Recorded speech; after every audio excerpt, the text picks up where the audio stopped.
मित्रों नमस्कार। दिव्य ज्योतिष परामर्श केंद्र में एक बार पुनः मैं आप सभी लोगों का स्वागत करता हूँ।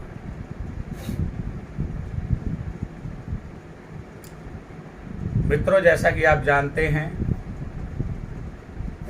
पिछले कई दिनों से मैं विभिन्न लग्नों में कौन सा रत्न धारण करना चाहिए या फिर किस प्रकार का उपाय करना चाहिए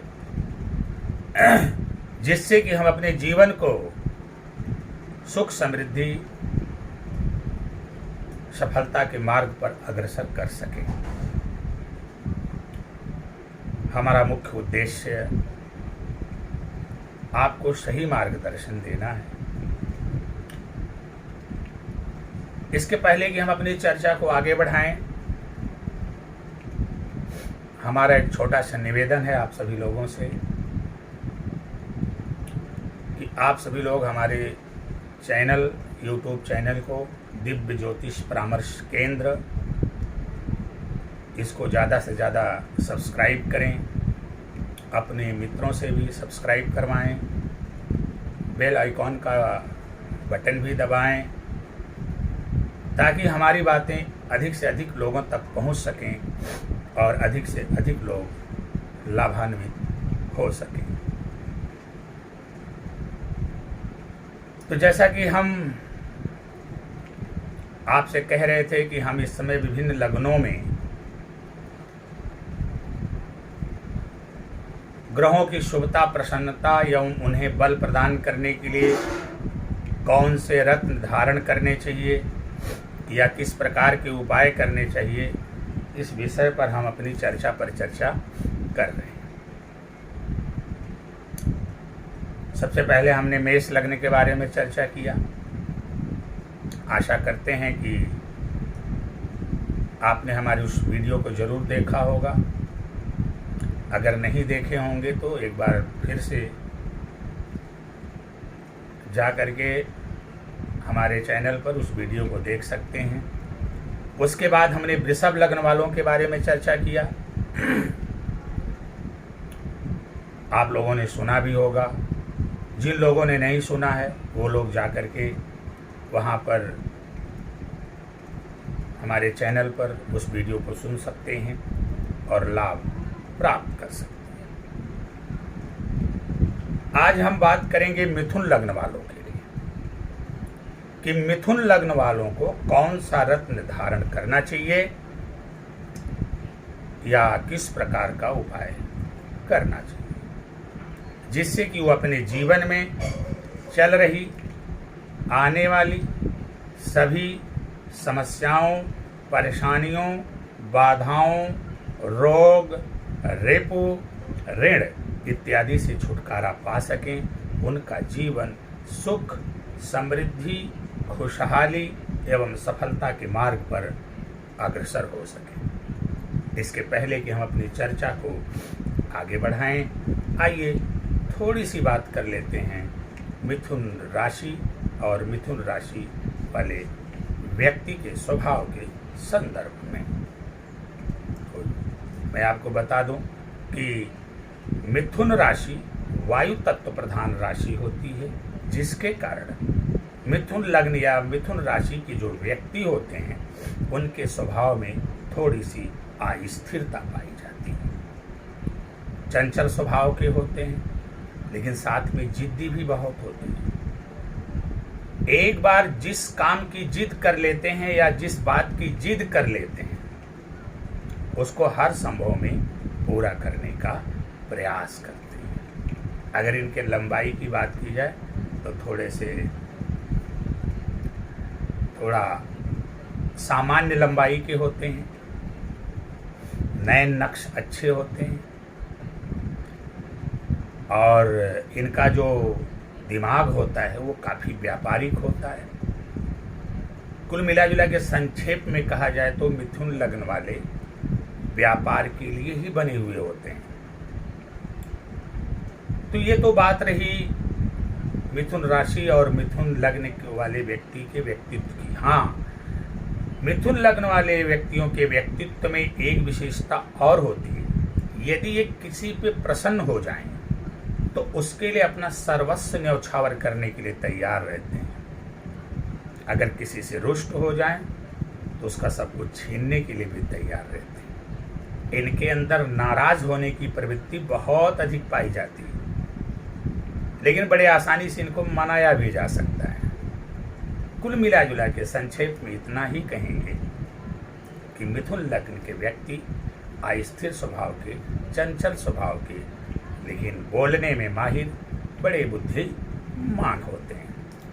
आइए अपनी चर्चा को आगे बढ़ाते हैं और बात करते हैं कि मिथुन लग्न वालों के लिए कौन सा रत्न अच्छा पड़ता है, कौन सा रत्न उन्हें धारण करना चाहिए, या फिर किस प्रकार का उपाय करने का प्रयास करना चाहिए। तो जैसा कि आप सभी लोग जानते हैं, लग्न में प्रथम भाव में जो राशि होती है उसका जो स्वामी होता है वो लग्नेश होता है।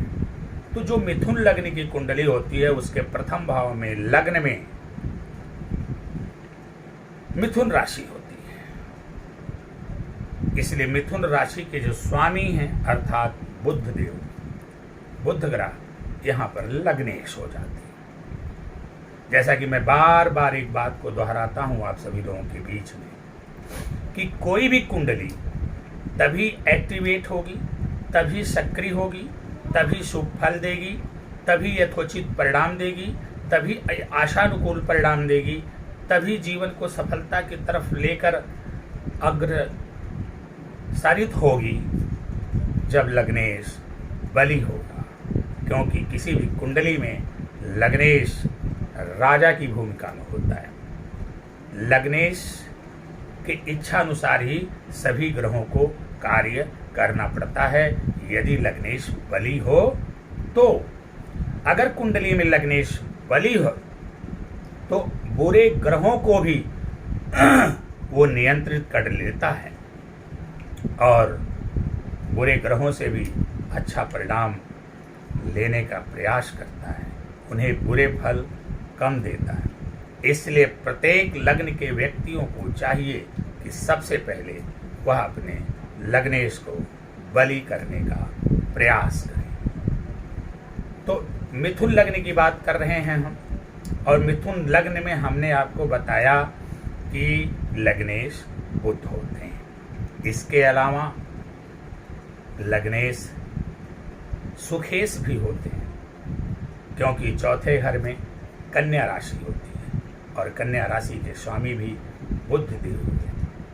तो इस प्रकार से अगर देखा जाए तो एक तरफ लग्न के स्वामी हो गए, दूसरी तरफ चतुर्थ भाव के स्वामी हो गए, चतुर्थेश भी हो गए, लग्नेश भी हो गए, सुखेश भी हो गए। तो कुल मिला जुला के हम ये कह सकते हैं कि मिथुन लग्न की कुंडली में, जैसा कि हमने कुछ दिन पहले एक वीडियो में बताया था कि मिथुन लग्न की कुंडली में लग्नेश सबसे शुभ एवं प्रबल राजयोग कारक होते हैं। यहाँ पर एक बात मन में शंका डाली जा सकती है कि यहाँ पर लग्नेश लग्न के भी मालिक हैं, केंद्र के भी, चौथे घर के भी मालिक हैं, अर्थात दो केंद्रों के मालिक हो गए।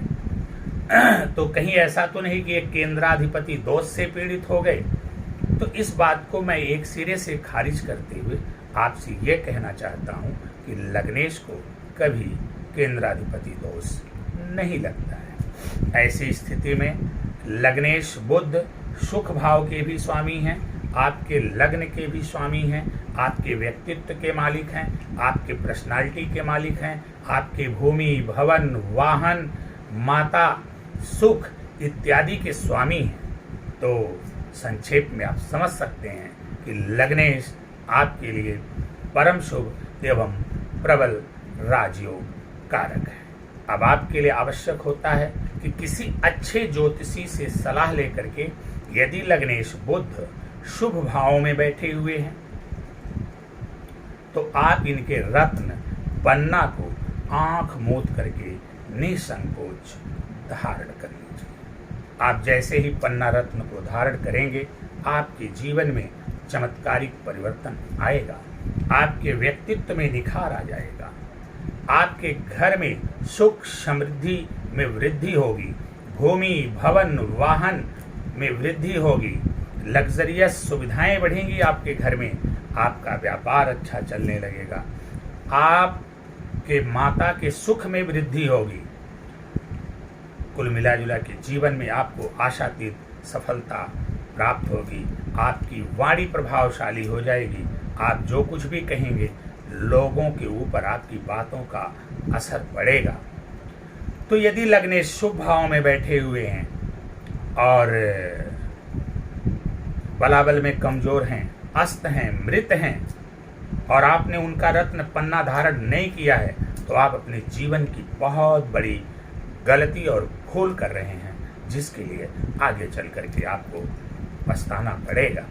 इसलिए मित्रों, हमारा आपसे निवेदन है कि यदि लग्नेश बुध अच्छे घरों में हैं, शुभ भावों में हैं, केंद्र में हैं, त्रिकोण में हैं, छठे अठे बरहमी घर को छोड़ करके कहीं भी विद्यमान हैं, नीच के नहीं हैं,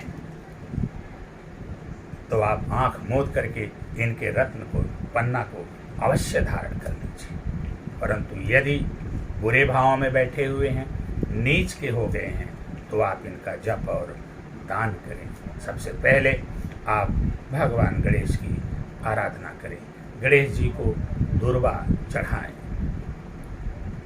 गायों को हरा चारा खिलाएं, पक्षियों को दाना दें, बहन बेटी बुआ का सम्मान करें, उन्हें कुछ न कुछ उपहार स्वरूप प्रदान करें। ओम बुम बुद्धाय नमः का एक माला प्रतिदिन जाप करें। प्रिय मित्रों, यदि लग्नेश बुध अच्छे भाव में हैं और आपने उनके रत्न पन्ना को धारण कर लिया, तब तो कहना ही क्या, आपका जीवन चमत्कारिक रूप से बदल जाएगा। ये अकाट्य सत्य है, इसमें कोई दो राय नहीं है। परंतु यदि लग्नेश पाप पीड़ित हैं, नीच के हैं, बुरे भावों में हैं, तो फिर आपको उनका जप और दान करना चाहिए। गाय को गोल हरी मूंग भिगो करके खिलाइए प्रत्येक बुधवार को, कम से कम 7 बुधवार तो ऐसा आप करिए ही करिए। साथ ही बहन बेटी बुआ का सम्मान करिए, गायों को हरा चारा खिलाइए, पक्षियों को दाना खिलाइए और ओम बूम बुद्धाय नमः का एक माला जाप करिए, भगवान गणेश जी की आराधना करिए। इस तरह से यदि आप करेंगे तो निश्चित रूप से आपके लग्नेश शुभ भी होंगे, बली भी होंगे। और जब लग्नेश कुंडली में शुभ और बलवान हो जाता है तो कुंडली के बहुत सारे दोषों का स्वयं ही शमन हो जाता है, क्योंकि लग्नेश कुंडली का राजा होता है और राजा जैसा चाहता है उसके अधीनस्थ कर्मचारियों अधिकारियों को राजा के अनुसार ही चलना पड़ता है। तो यदि लग्नेश बुध अच्छे भाव में बैठे हैं, किसी अच्छे ज्योतिषी से आप इसकी परामर्श करवाइए और देखिए कि यदि लग्नेश अच्छे भाव में बैठे हुए हैं तो अविलंब आप पन्ना रत्न को धारण करें। और यदि लग्नेश बुरे भाव में नहीं हैं तो आप इनका जप और दान करें, जैसा कि हमने आपको बताया है। तो ये तो बात रही लग्नेश की। जैसा कि आप सभी लोग जानते हैं कि प्रत्येक कुंडली में, किसी भी लग्न की कुंडली हो, उसमें लग्नेश, पंचमेश और नवमेश, इन तीनों भावों के स्वामियों के रत्नों को पहनने की सलाह दी जाती है कि आप इन तीनों भावों के स्वामियों के रत्न को धारण कर सकते हैं। तो आइए बात करते हैं पंचमेश की। मिथुन लग्न की कुंडली में पंचमेश होते हैं शुक्र और साथ ही साथ शुक्र व्ययश भी होते हैं। ऐसी स्थिति में इनका मिला जुला असर मिलता है। कुछ अच्छे फल भी प्राप्त होते हैं और कुछ बुरे फल भी प्राप्त होते हैं।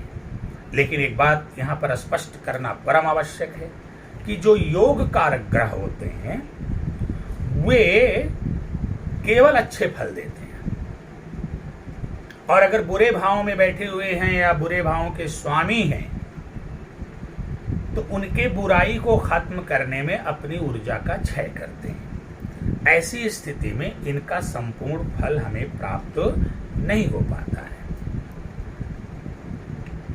अब यदि पंचमेश जो कि आपके शुक्र बनते हैं और व्ययेश भी आपके शुक्र हैं और शुक्र देव अच्छे घरों में बैठे हुए हैं, शुभ भावों में बैठे हुए हैं, बलाबल में कमजोर हैं, अस्त हैं, मृत हैं, तो आप किसी अच्छे ज्योतिषी से परामर्श लेकर के इनके रत्न यथाशक्ति, अगर आपकी सामर्थ्य है तो हीरा धारण कर सकते हैं, नहीं तो फिर आप ओपल अवश्य धारण करें। क्योंकि पंचमेश हैं, ये आपके संतान के भी मालिक हैं, आपके ज्ञान के भी मालिक हैं, साथ ही साथ आपके वैभाव के भी मालिक हैं। तो यदि पंचमेश कमजोर होंगे, पीड़ित होंगे, अशुभ होंगे, नीच के होंगे, तो आपके ज्ञान में कमी होगी, संतान सुख में कमी होगी, साथ ही साथ व्यय में वृद्धि होगी।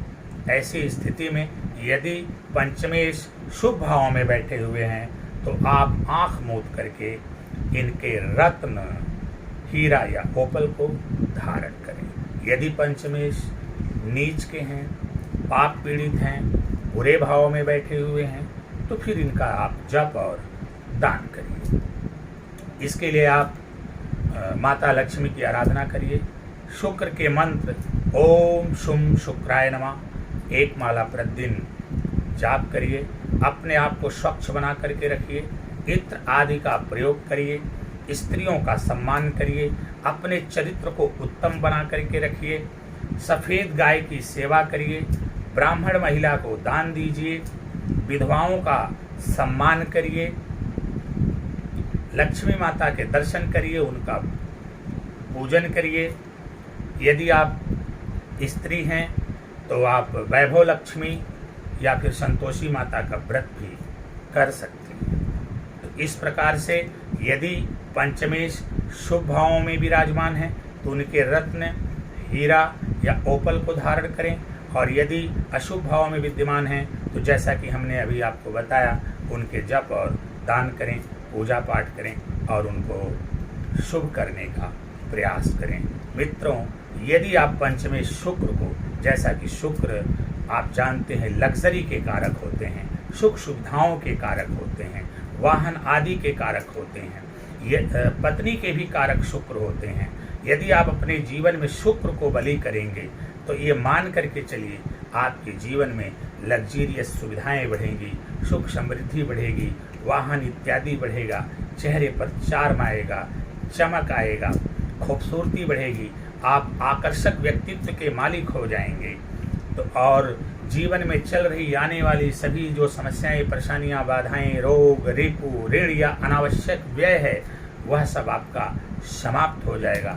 आपका जीवन सुख, समृद्धि एवं सफलता के मार्ग पर अग्रसर होगा।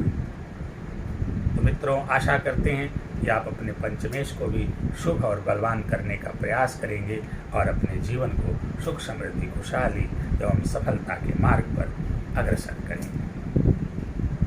आइए बात करते हैं तीसरे योग कारक ग्रह की। भाग्येश की बात करते हैं। उसके स्वामी होते हैं शनिदेव। लेकिन मिथुन लग्न में शनि अष्टम के भी स्वामी होते हैं और नवम के भी स्वामी होते हैं। तो भाग्येश होने के कारण, नवमेश होने के कारण ये राजयोग कारक हो जाते हैं। लेकिन वहीं अष्टमेश के भी स्वामी होने के कारण अष्टम का भी फल प्रदान करते हैं। तो अगर मिथुन लग्न में शनि की बात की जाए तो जाहिर सी बात है यह भी मिला जुला फल ही प्रदान करेंगे। कुछ अच्छे फल तो कुछ बुरे फल। आपके कार्यों में विलंब हो, भाग्य समय पर साथ नहीं देगा, ये तमाम स्थितियां उत्पन्न होंगी। लेकिन चूंकि जैसा कि हम बार बार एक बात का जिक्र करते हैं कि जो योग कारक ग्रह होते हैं वे बुरे फल तो देते नहीं। हाँ, अगर बुरे भावों के स्वामी हैं या बुरे भावों में स्थित हैं तो उनके बुराइयों के शमन में ही इनकी ऊर्जा का अधिकांश भाग व्यय हो जाता है, जिसके कारण उनका जो सकारात्मक फल आपको मिलना चाहिए वो मिल नहीं पाता है। तो शनिदेव अष्टमेश भी हैं और शनिदेव भाग्येश भी हैं। चूंकि शनिदेव भाग्येश हैं तो आप इनके रत्न नीलम को भी धारण कर सकते हैं। बस शर्त यह है कि शनि अच्छे घरों में होने चाहिए, शुभ भावों में होने चाहिए, केंद्र में होने चाहिए और अच्छे घरों में होने चाहिए। छठें, अठें और 12वें घर में नहीं होने चाहिए, नीच के नहीं होने चाहिए, पाप पीड़ित नहीं होने चाहिए। तो आप इनके रत्न को धारण कर सकते हैं और निश्चित रूप से आप इनके रत्न को धारण करेंगे। हाँ, रत्न धारण करते समय इस बात का जरूर ध्यान रखिए कि अगर वो अस्त हों, मृत हों या बलाबल में कमजोर हों तभी इनका रत्न धारण करिए। अगर शनि पावर में हो तो आवश्यक नहीं है कि मिथुन लग्न में नीलम को भी धारण किया जाए। जैसा कि हमने कहा, मिथुन लग्न के लिए सबसे बढ़िया रत्न होता है पद्म।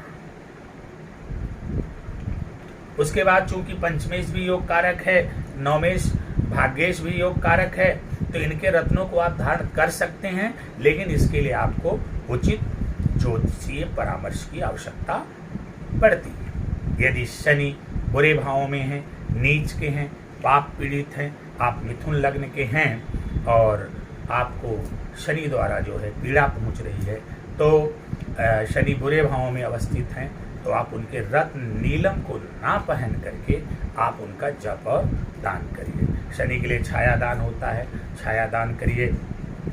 प्रत्येक शनिवार हनुमान जी के चरणों में चमेली का तेल और सिंदूर लगाइए। अगर आपसे संभव हो सके तो मंगलवार का व्रत भी करिए। साथ ही साथ पीपल के वृक्ष के नीचे सरसों के तेल का दीपक जलाइए। पीपल के वृक्ष में जल में काला तिल डाल करके जल दीजिए, भैंस की सेवा करिए। ये सारे कार्य ऐसे हैं।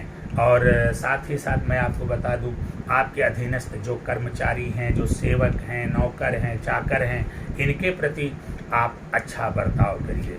अगर आप ऐसा करते हैं तो निश्चित रूप से शनि आपके लिए अच्छे हो जाएंगे और शुभ फल प्रदान करेंगे और आपका जीवन सुख समृद्धि खुशहाली और सफलता की तरफ अग्रसर होता चला जाएगा। तो मित्रों, जैसा कि हमने कहा कि यदि आप मिथुन लग्न के हैं तो आपके लिए 3 रत्न बनते हैं। एक लग्नेश का रत्न जो बुध हैं, पन्ना। दूसरा पंचमेश का रत्न जो शुक्र हैं, हीरा या वोपिल। तीसरा भाग्येश का रत्न जो शनि है, नीलम। लेकिन यहाँ पर ध्यान ये देना है, जैसा कि मैंने पहले वाले वीडियो में कहा था कि मिथुन लग्न की कुंडली में लग्नेश सबसे शुभ एवं प्रबल राजयोग कारक होते हैं। इसलिए मिथुन लग्न की कुंडली में अगर बुध देव अच्छी स्थिति में हैं, अच्छे घरों में बैठे हुए हैं, तो आंख मूंद करके आपको इनके रत्न पन्ना को अवश्य धारण कर लेना चाहिए। बाकी अन्य रत्नों से बचने का प्रयास करना चाहिए। हाँ, आवश्यकता हो, अस्त हो, मृत हो, ऐसी स्थिति में आप किसी अच्छे ज्योतिषी से परामर्श लेने के उपरांत ही इनके रत्न को धारण करें। अन्यथा जैसा कि हमने पूर्व में बताया, आप इनका जप, दान, पूजा पाठ करें। प्रिय मित्रों, यदि आप मिथुन लग्न के हैं और मैंने जो भी चर्चा में जो भी उपाय आपको बताए हैं, आपने उन उपायों को अक्षरशः कर लिया, तो ये तय मान करके चलिए कि आपके जीवन में चल रही आने वाली सभी समस्याएं, परेशानियां, बाधाएं, रोग, रेप, ऋण सब नष्ट हो जाएंगे। आपका जीवन सुख समृद्धि एवं खुशहाली के मार्ग पर अग्रसर होगा। नौकरी में कोई दिक्कत आ रही, नौकरी नहीं लग पा रही है, आपको नौकरी लगेगी। प्रमोशन रुका हुआ है, आपका प्रमोशन होगा। आप व्यापार नहीं खोल पा रहे हैं, आपके व्यापार खुलने के अवसर आएंगे। व्यापार में वृद्धि होगी। वैवाहिक जीवन डिस्टर्ब चल रहा है या फिर विवाह में विलंब हो रहा है तो विवाह के योग बनेंगे और वैवाहिक जीवन सुखमय हो जाएगा। संतान सुख की प्राप्ति होगी। यदि संतान नहीं हो रही है तो संतान की भी प्राप्ति होगी और जो संतान आपके पास हैं वह भी सन्मार्ग पर चलेंगे। कुल मिला जुला के संक्षेप में हम इतना कहेंगे कि यदि आपने मेरे द्वारा बताए गए इन उपायों को अक्षरशः कर लिया तो ये तय मान के चलिए 100% अकाट्य सत्य है, आपको जीवन में बुलंदी पर जाने से कोई रोक नहीं सकता। तो प्रिय मित्रों, आशा करते हैं कि आप हमारे द्वारा बताए गए हुए इन उपायों को अवश्य करेंगे और अपने जीवन को सुख समृद्धि खुशहाली एवं सफलता के मार्ग पर अग्रसर करेंगे। आज के लिए इतना ही, फिर मिलेंगे।